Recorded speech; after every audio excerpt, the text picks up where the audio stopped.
We are rolling live around the world. Okay, so here we go. Last we left off, we were in the midst of Sif Yud Daled. Sif Yud Daled in Siman Reish Samach Gib. So we began discussing the case of what happens when a tzibur makes a mistake. When it is a cloudy day, this is like, I acknowledge that this is something that is not going to happen today. In any civilized population where one of these exists or a clock on the wall exists, this is not a very relevant case. But nonetheless, we'll learn it. There's always what to learn from the non-practical to the practical. And frankly, this was probably more practical. This was practical not that long ago in history. Okay, so let's reread the beginning of the Shulchan Aruch. Im biyom ha'meunan to'u tzibur v'chosh v'shechashecha v'hidliku neiros v'hispalu tfilas arvis shel shabbos. If it's a cloudy day and the community makes a mistake and they think it's just about to get dark now, or maybe they think it actually is dark, so they obviously right before they think it gets dark, they lit candles and they go ahead and they daven Ma'ariv for Shabbos. And then, lo and behold, afterwards, nispazru he'avim v'zar chachama. The clouds scatter, and the sun peeks through. So now, obviously, it's not correct. Their calculations were not correct. It's no longer a good assumption that it's now nighttime, because it's still there's still sun. Einam srichin. Lachazor ulispalo arvis im kishihispalu hayamiplag hamincha ulamal.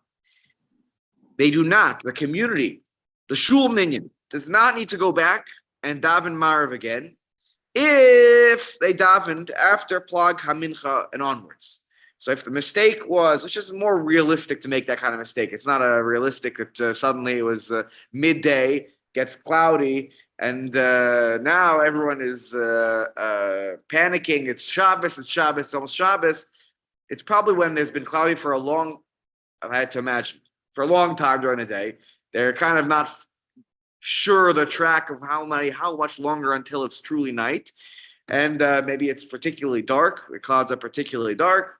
And they make this mistake. But if that mistake is after Plag HaMincha, they do not need to go back and daven again. It counts. How do they know what it is bad? So presumably when the sun peaks back out, they can tell. The way that they would tell all these things was the position of the sun.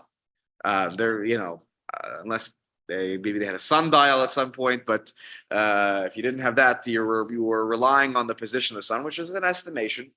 I think that's fair to say. Good one, yeah. But it's a pretty good one. We are. I'm not going to speak very well. I am not good at looking at the sun and going, 3 p.m. right now.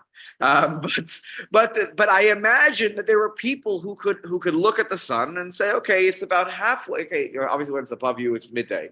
If it's in the western sky or the eastern sky, and it's about halfway, but they had a better sense, I think, than we as a society have today about the positioning of the sun. I'm pretty good at that. But what's interesting always to be doing that. All they used to tell the days of the month by the moon, right. And it was amazing.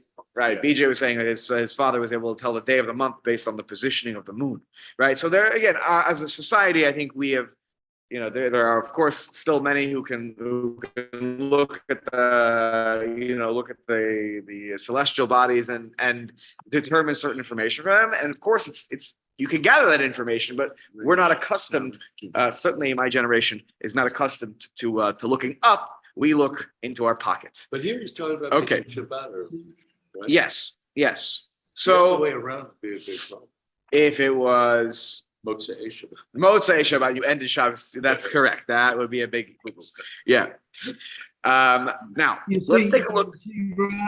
Rav, it's important to remember at this point that when Yosef Karo compiled his Shulchan Aruch, it was the early 1500s.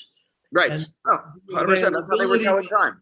technology to be as precise as we are today wasn't around. Correct. Yeah, and it was all about, for them. It would be, I think, measuring the angle of the sun in the sky, and that's how they would tell the time. Yeah. Okay, so let's take a look at Nun. I don't know if we did this one last time, but it's fine if we did. We'll revisit Nun Gimel and Nun Daled in the Mishnah Berurah down below. Let's take a look. Einam Tzrichim. Here he's commenting on this idea that you do not need to go back and daven as a community in this mistake. Why? The lo matrachinan sibura af shebeta'us haisa. Even though, yes, it was a mistake, they didn't mean to daven. They were thinking in their mind, we're davening Mariv now, and it's like after sunset. Okay? And ultimately, they were wrong about that. But we're not going to make you go back and go daven it again, as long as, of course, it was after Plag HaMincha, because that's a potential time for a valid Mariv. Now, why would you even think that they would go back, by the way?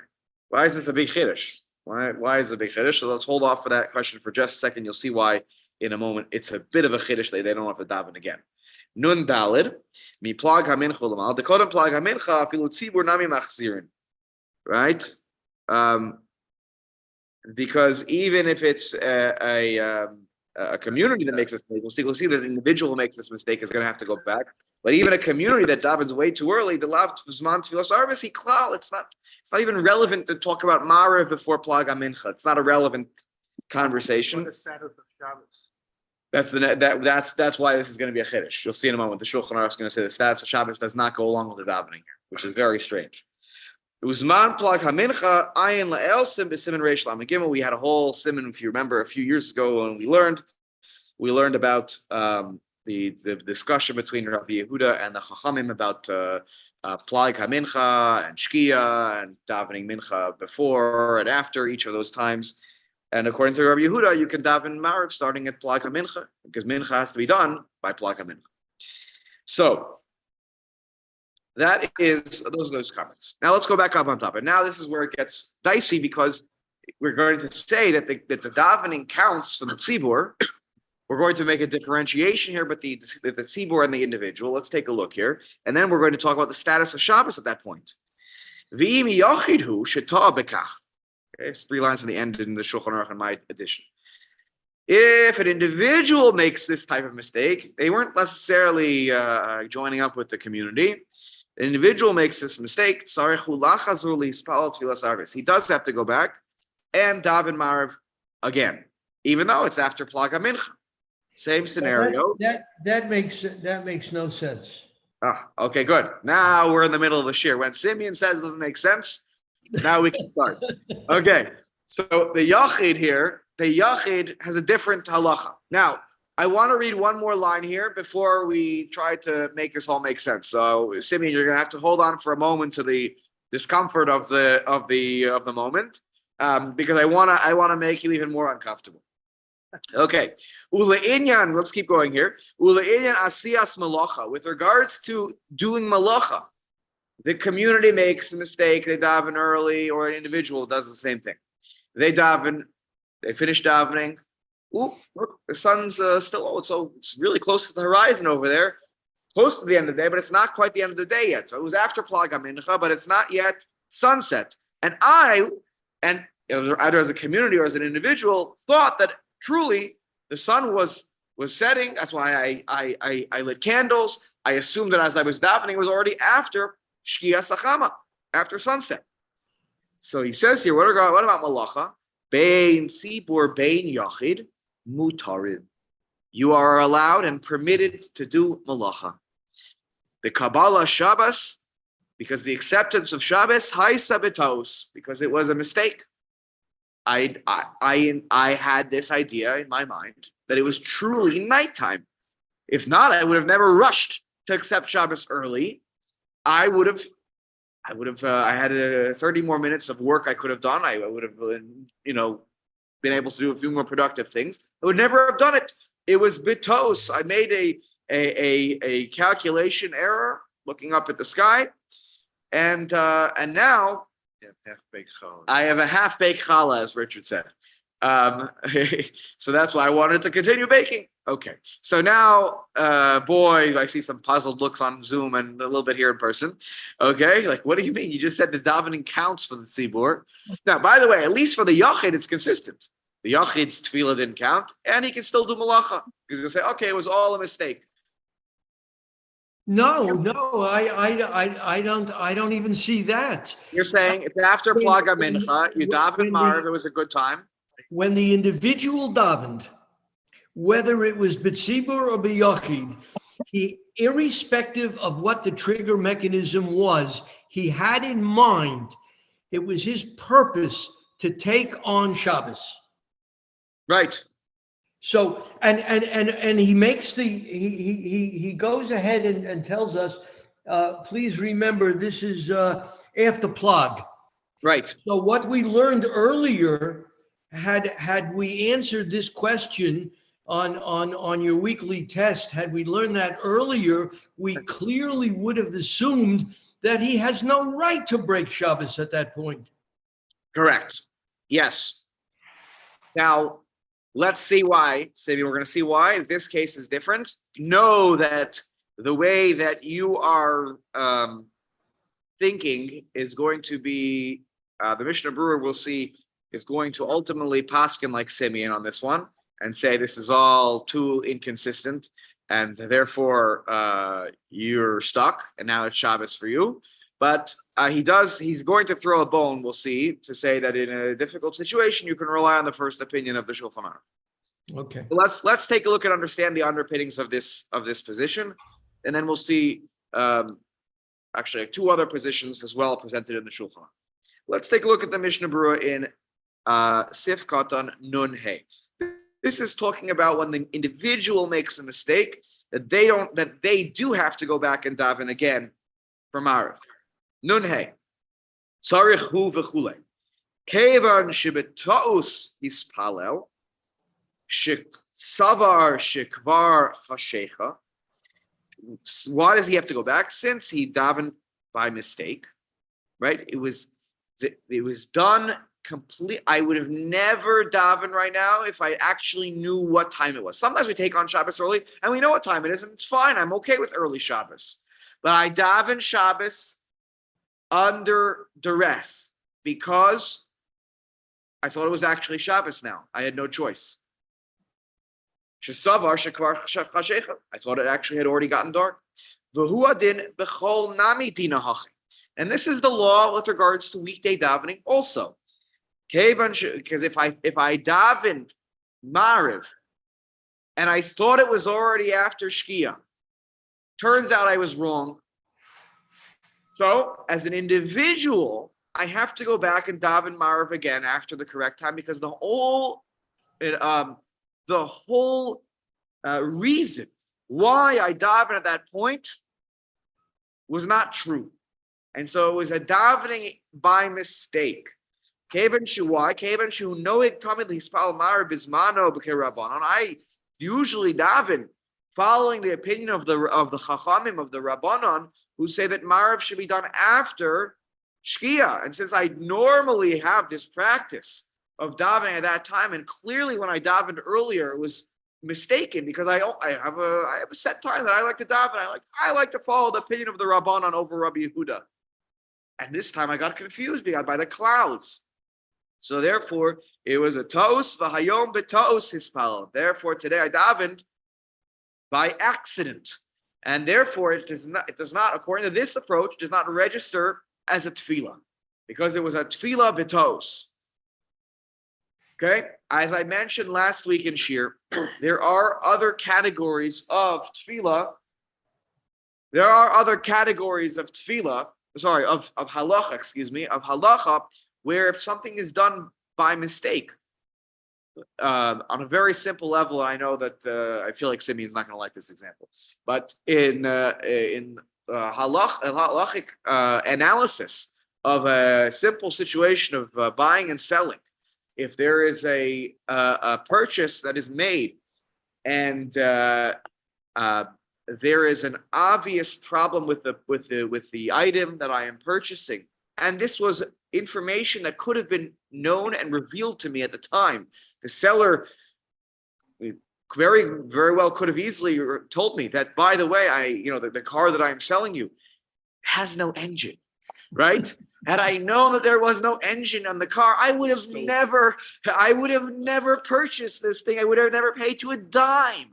So in halacha, we call that a mekach ta'us. That is a mistaken sale or a mistaken transaction, because the party involved didn't have all the information. Had they had the information, they would have never made that choice. Now, you'll say sometimes, I sell you a car, and 10 minutes later, the engine can die, it could break down, right? That's why I always say, the moment you buy a new car, the moment you drive it off the lot, the value of the car goes down exponentially, right? Because now it's all your problems, right? And now who knows? So you have to, of course, be able to determine that the information was knowable at the time. Here, okay, an individual can make a determination for themselves. I would never have davened right now. And by the way, in the weekday case, there's nothing else at stake. There's no malacha that's prohibited here. So the fact that you have to re-daven again it's purely about the fact that it was a davening by accident, and therefore it doesn't register. Now, once you say it doesn't register, now it opens up the box saying, well, that nothing counts from it. But then I said Mizmor Shili Yom HaShabbos, I said Baruch Hu, or it's if you're in a community. Let's say I started saying Birchos Kriya Shema or Shemona Esrei. It didn't count. If it didn't count, I did nothing. And therefore, with regards to malacha, it's unaffected. Now, why? Now, the question that's left is, why does the tzibur, when it davens incorrectly, it makes a mistake, why does that tefillah count, but malacha is still okay? So there, if you remember what the Mishnah Berurah said before, because for the tzibur, it's a big tircha, which is also something that comes up halachically. When there's a big tircha, a big discomfort that will come out to the community. You know what? How long is the walk for the Farbers from their house to the shul here in Scarsdale? Not so short. You're telling me they're going to come, it's 25 minutes from your house? Easily, yeah. Easily 25, maybe even more, right? You're walking 30. They're going to come back 30 minutes when they realize, oh, actually the sun is peeking through, and it's a big schlep. First of all, they have to, they have to realize, and then they got to turn around right away, and it's a big schlep for the tzibur. So the Chazal said, we're going to let that tefillah count. We're going to let that tefillah count because of tircha de tzibura, of causing a great distress to the community to have to regather for davening again. That's why that doesn't exist for the individual, because if you were planning on davening in your home anyways, it's not a big tircha for you to daven again in your home. So, okay. No, Rob. All right, Simeon, go ahead. The cross-examination begins. Here we go. Okay, I'm sorry. But what you have done is, or what the Mishnah Berurah has done, and in fact also the Shulchan Aruch here, is they set aside the mental intent of the individual. Now, we had learned previously with you, you had mentioned that Erev Yom Kippur, a woman lights candles and goes to shul. Right. How could she do that? Because she did it with a Tanai, and her mental intent had the ability to set aside the acceptance of the Yom Tov, You just get muted. Must have been disconnected. Did you hear him, or I just lost? No, Simeon, something happened to your In the audio. middle of what you said, but I got your point. So if you long as you can Okay, hear, I got you now. oh, Go ahead. no, I hear you. Okay, so I'll respond to the points. I actually think, Simeon, you made the point for the Shulchan Aruch, which is your mental state is what determines whether or not it's a Kabbalah. When the woman lights candles on Erev Yom Kippur and wants to get in the car to go to Kol Nidre, she has in mind, I'm not accepting the Yom Tov right now. Same thing here. The only reason in my mind I was davening right now was because I thought it was Shabbos. If I had understood that it was actually still sunny behind the clouds, it's like my mind got tricked. You understand? My mental state got tricked, and therefore it's not a good Kabbalah, because I wasn't making the decision with a clear mind.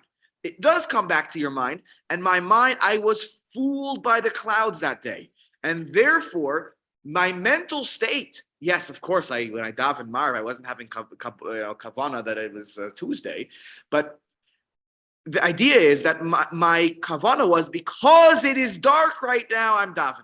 Otherwise I would have never davened right now. I would have taken the extra 30 minutes to finish baking my challah, to take a shower that I didn't get to do because of this. So it all comes down to the mental state. And here I was fooled. And so therefore what happened up here wasn't truly representative of what I was thinking. That's the defense, whether you like it or not. That is the reasoning behind the Shulchan Aruch's opinion. Okay. Again, I don't have to like it, Simeon. Don't worry, the Mishnah Berurah is going to side with you. Like it or not. Okay. Now, let's go on to the next opinion in the Shulchan Aruch. There's another approach here. Bottom line of the Shulchan Aruch. V'yesh omer. There are those that say, she'osam shehidliku neiros. Those who lit the candles, bitos, meaning they thought it was a certain time. They lit the candles, and it turns out it wasn't as late as they thought. And now they realize the mistake. Asurim ba'asiyas melacha. This Simeon will like much more. Because why? The one who lit the candles, tough. Usher to do malacha now. You can't do any malacha. Sorry, you took an action that was Shabbos related.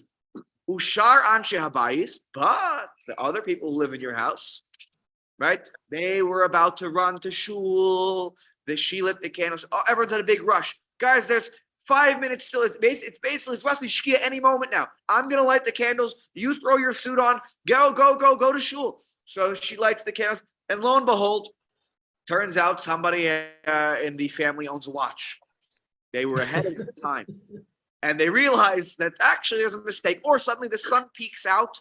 Oh, okay, you just got a quick glimpse of the sun. It's not quite as late as you thought. Let's say mom. Probably the mom was lighting the candle. So mom lit the candles. In the meantime, there's a discovery here that no one else had done anything else that was Shabbos. Right? They didn't make it to shul yet. They didn't do anything. So they are unaffected by mom lighting the candles. Mom made a mistake. Yeah, but Why is her action lighting the candles any different from the guys in the house davening Mariv? That's an action. what did we I'm say? with you, Hilda. Oh, okay. Good. Take a look at Nun Vav in the Mishnah Berurah. Okay, good. Excellent question, Hinda. Osam shehidliku, those who lit, af imlo hispalu, even if, by the way, they didn't daven, they just lit the candles. They didn't get to daven yet. The mom didn't get a chance to, even if she wasn't going to go to shul. Let's say she davens the Marav quietly to herself every Friday night. She didn't even daven yet. Aval below hadlaka. Flip the case. Let's say there was no lighting, after hispalu tfilas Shabbos, and there was a davening. So let's say everyone in the family davened. For whatever reason, they didn't light. I don't know. They thought mom was, maybe they thought that it was too late to light, by the way. They're like, oh, we can't take a chance here because lighting on Shabbos, that's a huge mistake. So we're not going to light, let's just daven. Haven Shibitos Haisa, since this is all by error, Lo Shema Kabbalah. It is not considered an acceptance. Now, he's going to give the reason. Vitam HaYesh Omrim, the reason for this opinion of the Yesh Omrim, the Sfira Lahu, the Kabbalah Shehi Al Yedei Hadlaka Adifa, because acceptance of Shabbos through the means of lighting is preferred. Why? Why is it a stronger acceptance? The Isba Ma'aseh, because there's an action associated with it. Okay? Now, if you learn enough. It's an action. No. So here's the difference. In halacha, there are things that are dibur, right? Davening is really dibur. It's al yedei dibur. It's through words. I don't just take an action, right? You don't stand still while you're saying Shemona Esrei. You can walk around the house doing that. Come on, an action is standing still too. So in it's interesting. I don't know how this plays out in secular law. I'm not here to tell. And you say Baruch Atah, you don't stand still. You Wow. shuckle. There- What about the there was- shuckling? But if you, so I'll push back in the following way. If, let's say, a person wasn't able to stand because they have a disability, they have whatever the issue is.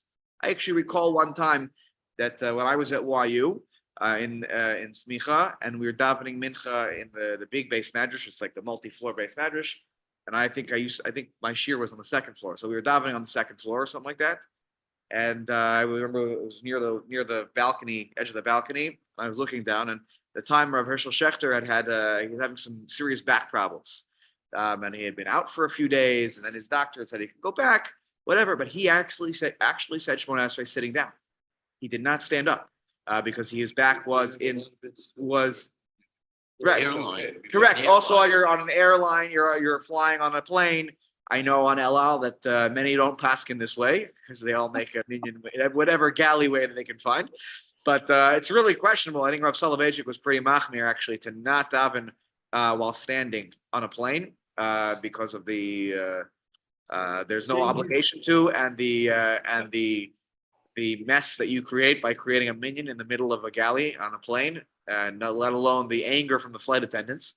But Blocking the doors to the bathroom. blocking the doors to the bathroom, whatever, etc. So No machita. bottom line is that like the davening, the davening, the way you fulfill davening is not by the standing or the sitting. The way you fulfill the mandate of tefillah is through the words that are said. And- In Sphira. In Sfirat Omer. Yeah, because it's actually the opposite there. You might think that the counting is deeper, but Right. it's not.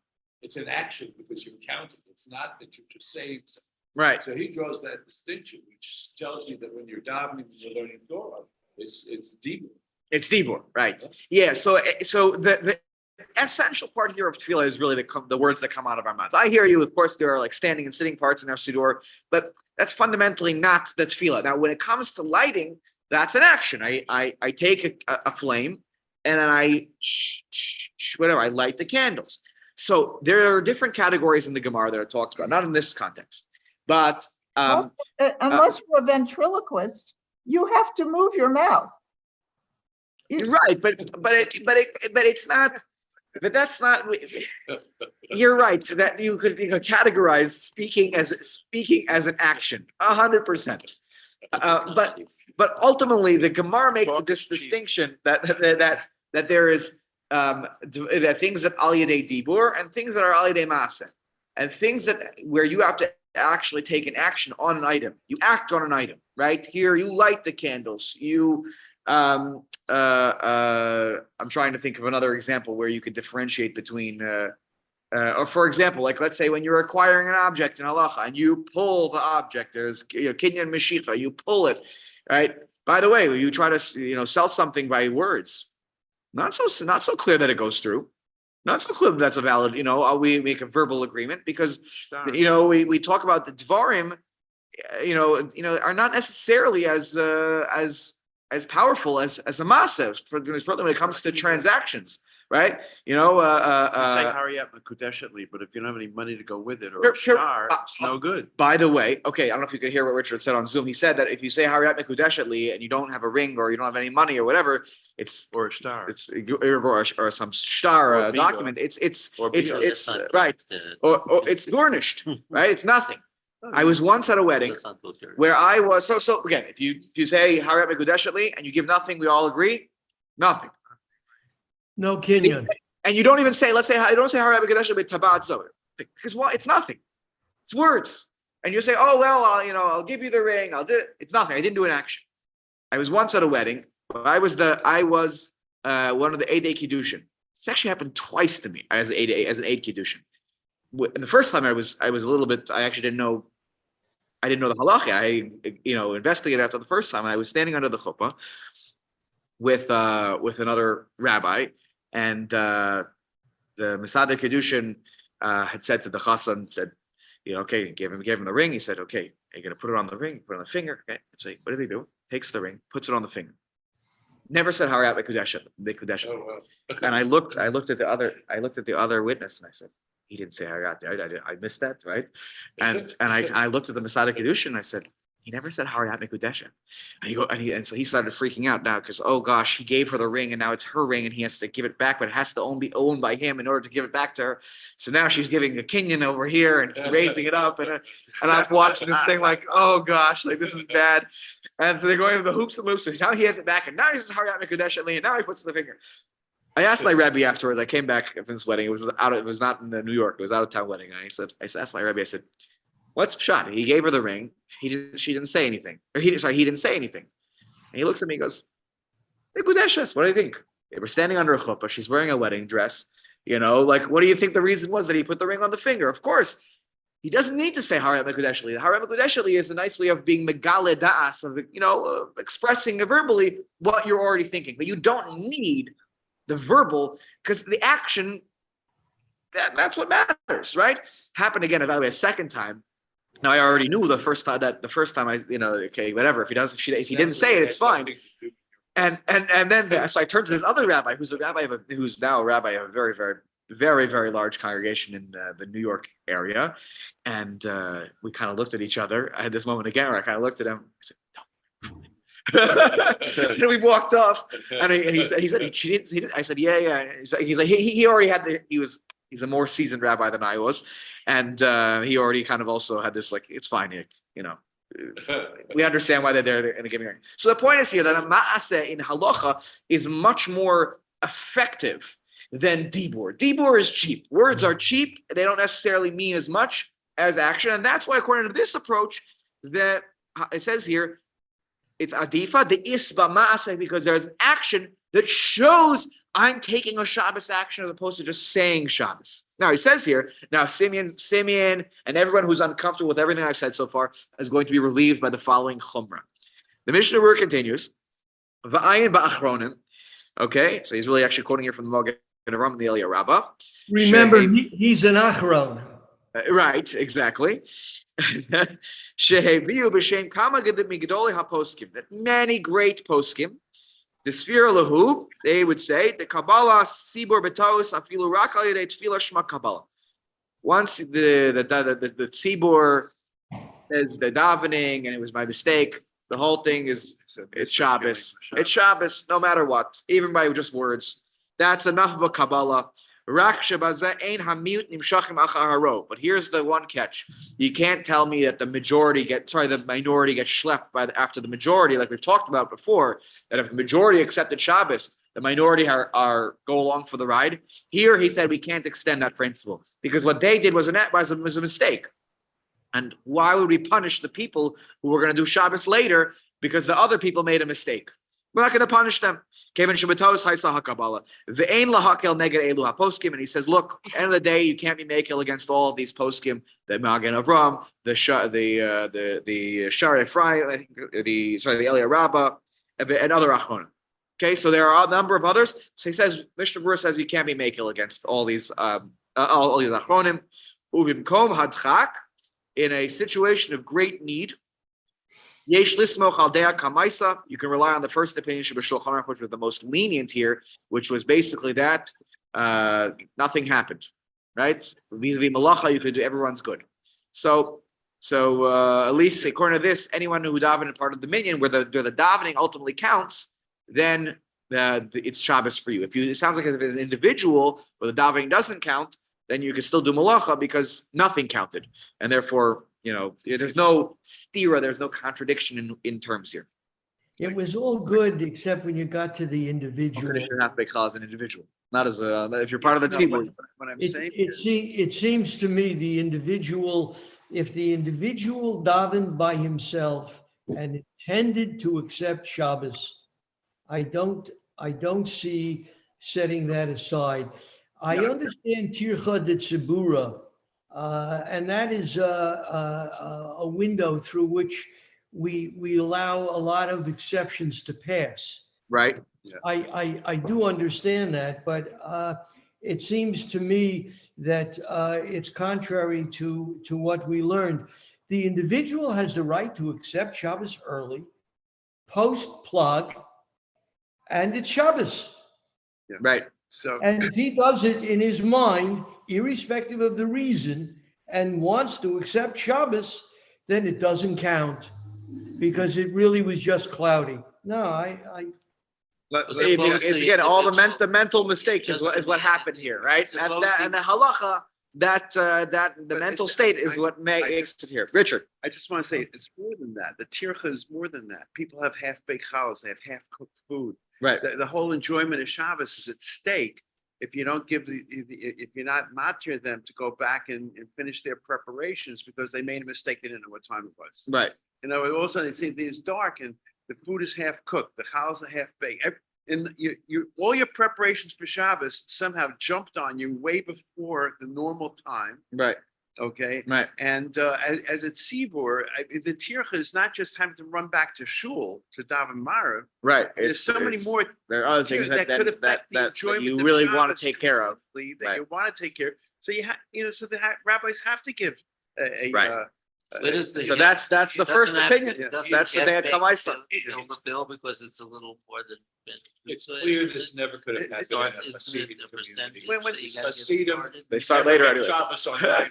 They start They're later. always late. Smaller They would never percentage. arrive. There's no toast. Yeah, they don't even know what Yeah. this But is no, about. somebody knows that they want to Exactly. take Shabbos in early. They make all their preparations early, but Right. You know, Here you're No, saying it I was saw a jumped on different you. reason they didn't talk about, Yeah. probably you could argue against it also. An individual makes a mistake and, all of a sudden, okay, he made a mistake, but you know what? I did it the other day, it counted and so forth. I'm gonna make a mistake again. I'm just gonna daven not in the proper time, right? A seaboard would never do that. Right. Right? If they're gonna make mistakes, it's gonna have all the implications that Richie is talking about and Right. so forth.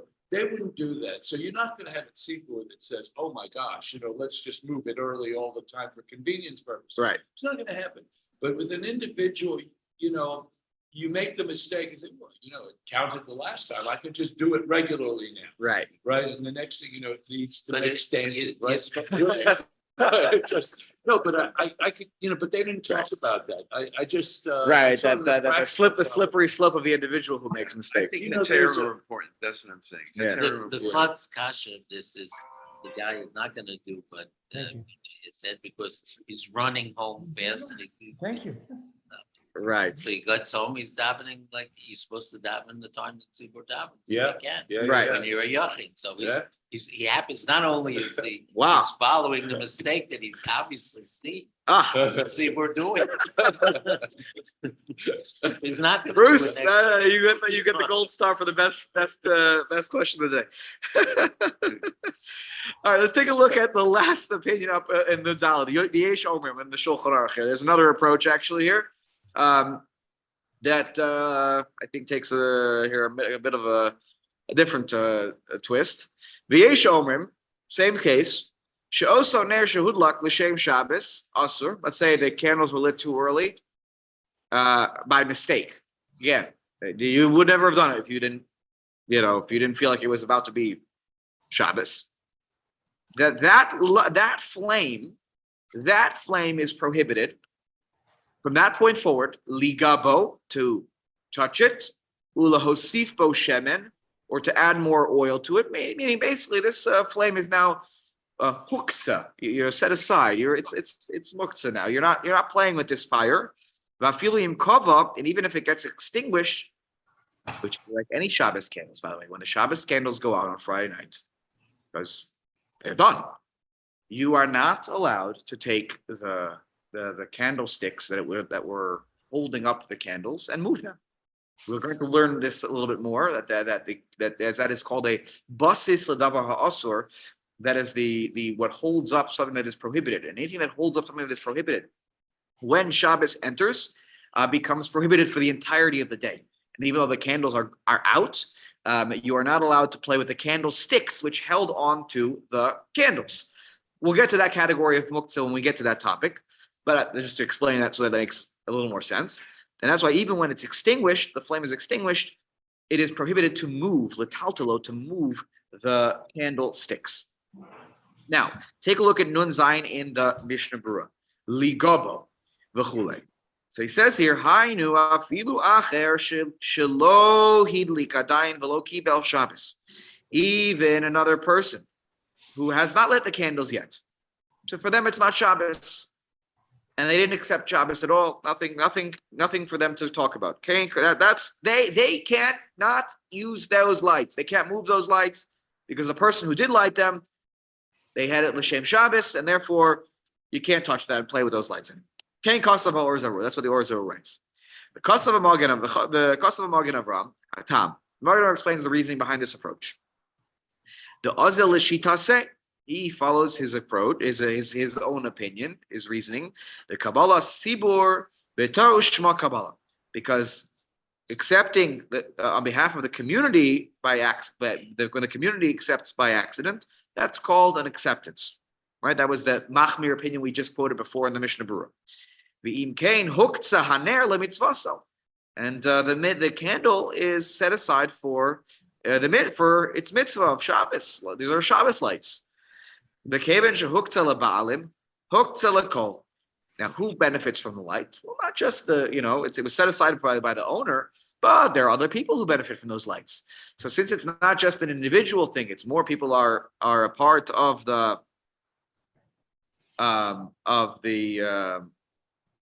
this light. V'gam oser ligabo the chashina shami yishtamish bo, and therefore no one can touch it because perhaps they'll use it. It's a I don't say communal, but it's certainly for the family and anyone who's coming over for lunch or for dinner.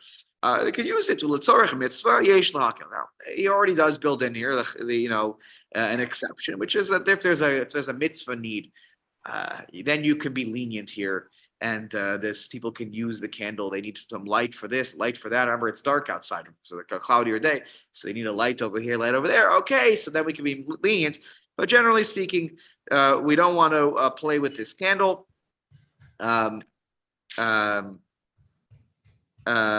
Because since there was an aspect here of accepting this, maybe this, by the way, this candle was lit by a person who was accepting it, Shabbos with that tzibur, I'm not even sure. But bottom line is here, since it's going to be utilized by more than just the individual who lit it, we're a little more strict here. Now, cost of a Prima Godim. The Prima Godim writes, Misha hidlik ner Shabbos be'od hayom gadol. Let's say you light the Shabbos candles and it's still daylight. Okay? V'hisna, and you make a Tanai, Shelo lekabel Shabbos. So now, different case. This is more realistic, by the way. Someone lights the candles. Al Tanai, I'm not accepting Shabbos right now. Okay? Afilu hache, even so, huktzah haner lemitzvasa. But that light has now been set aside for a mitzvah. So, you have my Yom Kippur example. You get in the car to go to Kol Nidre, so you light candles first. Except, with the idea in mind, I'm not accepting Yom Kippur. You're not allowed to then take that light and use it to light something else, do something with that light. Again, it's pretty rare in our situation because we have artificial lighting that we would end up doing something with the candles. But before artificial lighting, it's possible you could move it around and look for something. So, okay, anyways, you're not allowed to do anything that is weekday with those candles to, if it's helping you shine your shoes before Shabbos, you can't. No, those lights are set aside now for Shabbos and can only be utilized, to illuminate the house for Shabbos activities. And even others are not allowed to use it. The muktzah labalim asur lakol, because if it's set aside by the owner, it's set aside, not using it for weekday purposes. Therefore, no one else can use it for week purposes as well. Okay. So now that we've that very, very practical. If I lit candles and I haven't said the bracha yet, is somebody allowed to use my flame to light her candles? So this goes to a general question of do brachos matter with regards to mitzvah? I would say that if you had intention that when you light the candles that they count for Shabbos, yes, you're going to make the bracha afterwards because that's how the tradition always is, lighting Friday night candles. I would say that no one should use it at that point because those are, when you lit it, the intention was these are Shabbos candles. That is separate from you accepting Shabbos. That is separate from the bracha. A bracha in general, you could do a mitzvah without a bracha. If I had failed to say the bracha of Natila Lulav, before I pick up the lulav and esrog and I shake it, I go, "Ooh, I didn't say the bracha. I still did the mitzvah. It counts." I sometimes try to explain this to my students in school. Kids have this perception that without the bracha you can't do the mitzvah, and I try to explain to them, no, and that's why when we get out on the game of Sfiras HaOmer, right? There still is you should still count because there perhaps is a mitzvah to count each individual day, even if you don't count the whole set altogether. There is an opinion that even just counting on there's 49 individual mitzvot, and even if I missed one, I could still fulfill another. Okay, so don't say the bracha because maybe you're not sure. Because safek bracha, it's a doubt when it comes to a blessing. We are lenient. You still should count because it still could be a mitzvah. There are a lot of people who, a lot of kids who certainly have that perception that, oh, once I'm out, I'm out. Now I can't say the bracha, so I can't do the mitzvah. No, chas v'shalom. A bracha is not related to the mitzvah.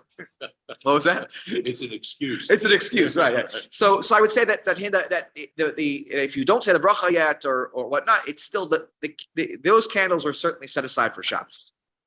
Okay, let's keep going. Tesvav in the Shulchan. So Rav. Yes, you had mentioned about basis ledavar ha'asur. Yes. Okay, so what is it that a lot of people have the custom of lighting the Shabbos candles on the dining room table, and then they sit down at that table and they eat? What is the status of the table? Is it not muktzah? Okay, good. Excellent. Okay, so now this gets into the question. Well, now two things. Number one, there's no problem, even in the scenario you're saying. There would be no theoretical problem using the table, because the problem of muktzah is to move an item. If the item is not going to move, the dining room table isn't going to move unless you actually give it a good push. Okay. You can use that table. That's that. I think I've told the story before. That's the Rabbi Soloveitchik story that he once had a family over. The kid was kind of touching and feeling the candelabra, and just I don't know if the design or whatever. He's touching it, not moving it, touching it. And the dad is like the Soloveitchiks, and he's like touching the candlesticks, the lichter, the Rebbitzin. Oh my God! And he's playing with he's playing with his fork. He's nervously playing with his fork, moving his fork. And then at some point, the father just loses it on the kid. He says, "Stop touching the whatever. It's muktzah." And of course, the Rebbe is saying that I don't know. These stories become whatever. The story goes that the Rebbe looked at the father and said, "Why are you getting upset at him? What he's doing is mutter. What you're doing is usser." because you can touch an item that is muktzah, you cannot move it. That's why it's also letaltalo. Letaltalo means to move it, right? To move. Yeah. So, Okay. and what he was doing, according to the Rav, was that he's playing with this fork for no good reason. And if you don't, there's an approach that if you move things for no reason, that's not allowed on Shabbos. I would say that probably he's relieving his stress, and therefore there's a good reason of moving the fork. But okay.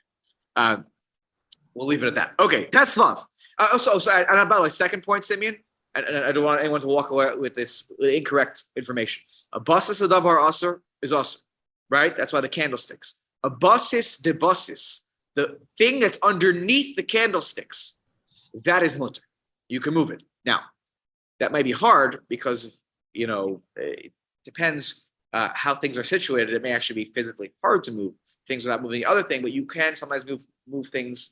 Al yedei davar acher. We'll get to that. We'll get to those simanim. But the table probably in that situation is not even considered a basis. It's a basis. The basis. It's a double.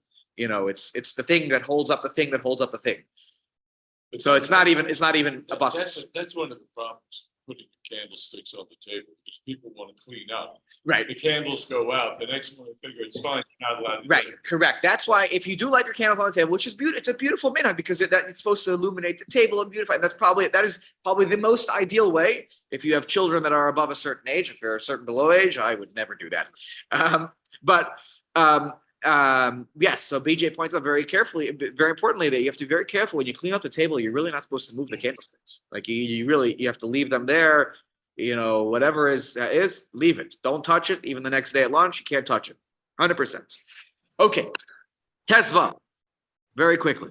Misha shahali hispal mincha be'erev Shabbos ad shekiblu hakal Shabbos Lo yispal mincha ba'oso beis haKnesses. Okay, ela yelech chutz la'oso beis haKnesses v'yispal tefillah shel chol. Now, I'm looking at myself in the Zoom camera over here. This happens to me sometimes, and you should come earlier to shul on Shabbos. Okay? Looking at myself. Okay. Okay. Nope. That's what happens, I guess, with each kid, by the way, that I've had. Baruch Hashem. I love all my kids. With each kid, I've added about 2 minutes of lateness to getting them to shul on Friday night. Okay. So Misha Shahal Hispalal. Hopefully, as they get older, I'll eat the time back. Someone who gets delayed in davening mincha on Erev Shabbos, and the tzibur, they're already davening Kabbalah Shabbos. Now, I want to be very careful here. I'm also not being careful here in translating. Meaning, Ad shekiblu akal Shabbos means what? Actually, probably the Mishnah Berurah says this. Oh yeah, he does. Nun ches. Take a look.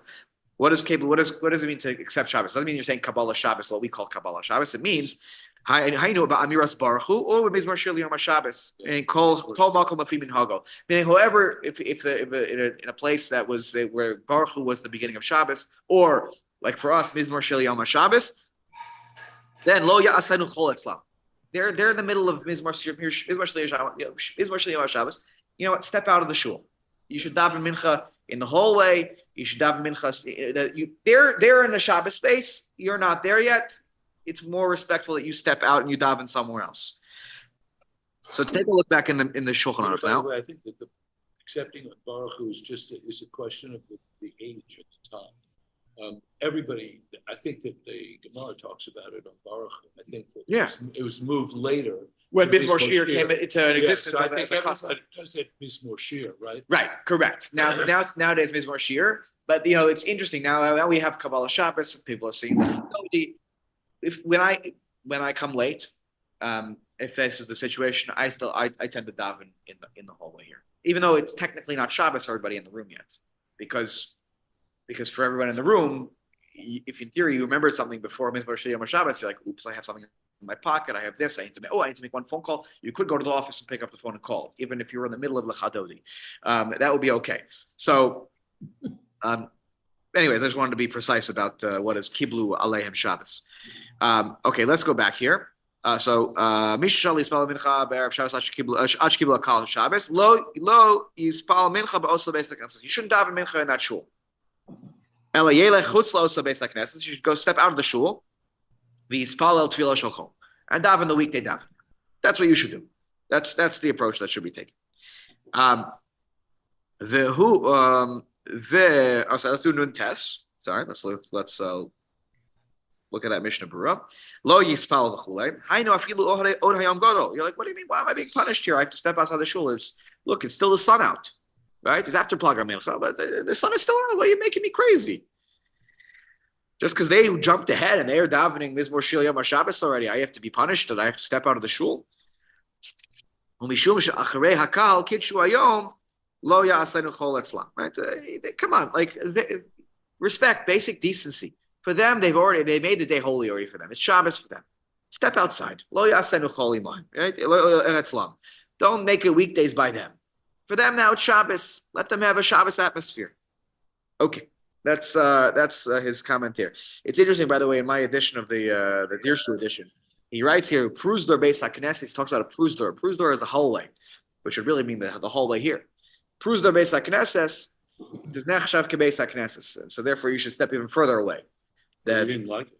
What? He doesn't like the whole. Yeah, I think he thinks that's part. But then he says, "About Ezras Nashim." Okay, in a Hindu not like this. I don't like it either because that's what's consistent here. The Ezras Nashim, he says that that's not considered part of the shul. Elayim Ken Yesh Sham. This is a Nissim Karlitz. Elayim Ken Yesh Sham Anoshim should be starving. Let's see where Beis HaKnesses, unless the men are standing in the women's section who are part of the minyan. I'm reporting. I'm not saying I agree with that. That's what do you mean? Like they're literally in the same room. It just says a mechitza. I don't get it. Even if you have the balcony one, it's still the same. You're sharing the same airspace. I don't know. I would think that if you step outside and you're not, weekdayifying everybody else's space, then you're fine. Okay. Anyways, let's take a look now. Continuing in the Shulchan Aruch. V'hu lo kibel Shabbos imohem. And this is when you don't accept Shabbos with them.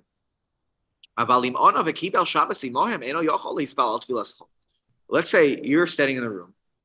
They say they're up to Baruch Hu now. And they say, Baruch Hu es Hashem HaMevorach. And you say, Baruch Hashem HaMevorach Le'olam Va'ed. Then you know what comes up on the screen? Game over. It's no longer, you can't daven mincha. It's over. You were, you stepped in for a second to see what they were up to. Oh, okay. And this one said hello to you, good Shabbos. And they say Baruch Hu, and you say Baruch Hu, and you say Baruch Hashem Baruch Le'olam Va'ed. You just accepted Shabbos. Now, and don't give me now I'm going to join Simeon's team. Don't give me that you didn't, it was a mistake and this. You know what Baruch Hu means. Baruch Hu means, and you know, the tzibur is not doing it by accident here. Okay. So what do you have to do? So now you're going to have to do what's called tashlumin, right? You daven Marav twice. As a makeup, you daven an extra Marav to make up for the missed mincha. Of course, unless you did it b'mezer, unless you were, you knew exactly what you were doing. I don't want to daven mincha. I don't care about mincha. Then you're not allowed to daven, and you change your mind. Then you're not allowed to daven Marav twice. If it's b'shogeg, you said you answered Baruch Hu, and you're like, what did I just do? I just accepted Shabbos. That was foolish. I didn't daven mincha yet. Okay, so you'll daven Marav twice. So Rav, if you daven Marav, can you hear me? Yeah, I hear you. Okay, so if you daven Marav, if you have to do tashlumin, and you were in the minyan that already accepted Shabbos, and you're in the same room, the tashlumin for the Shmona Esrei is not the weekday Shmona Esrei. It's not the Bachadik Shmona Esrei, but you double up on the Shabbos Shmona Esrei? Yes, that's an explicit sugya in Maseches Brachos. It is on Daf Chav Zayin base. Okay, wow. Top of the page. I only know that because the seventh graders learn that sugya. So it's on the top of the page. The Gemara actually asks that question explicitly on both ends of Shabbos. What happens if you miss mincha on Erev Shabbos? And what happens when you miss mincha on Shabbos afternoon? And now you're davening weekday davening. Do you do it twice? And do you do Havdalah in the davening both times or not? That's all on Chav Zayin Beis and Brachos. You know what? When you asked the same question 10 years ago, you're repeating yourself. BJ said you asked the same question 10 years ago, Simeon. I have no idea. Rav, if BJ is relying on his memory, just smile and nod at him. Don't twist yourself. And I thought he was asking about benching if after it's Shabbos with you, for. Actually, we're going to get to that next week.